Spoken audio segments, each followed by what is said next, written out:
Mtakatifu Magdalena wa Kanosa, mwanamke wa sifa za kipekee, alijitolea kwa ajili ya elimu na huduma kwa wahitaji, akiwa na imani na hamu ya kumtumikia Mungu. Siku moja akitembea mtaani, aliona watoto wengi wakiwa wameachwa bila mwongozo, jambo ambalo lilimgusa na kumfanya atambue lengo la maisha yake. Alijizatiti kufanya mabadiliko. Akaanzisha shule ambapo alifundisha watoto taaluma na maadili ya wema na huruma. Kadiri ya siku zilivyopita, habari kuhusu yeye zilienea na watoto wengi walikusanyika kwake.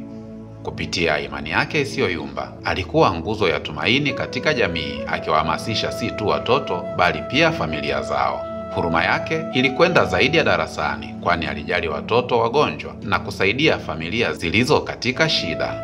Alianzisha shirika la Canossian Sisters lililolenga kuleta mwanga wa imani, elimu na ustawi kwa wanawake na watoto.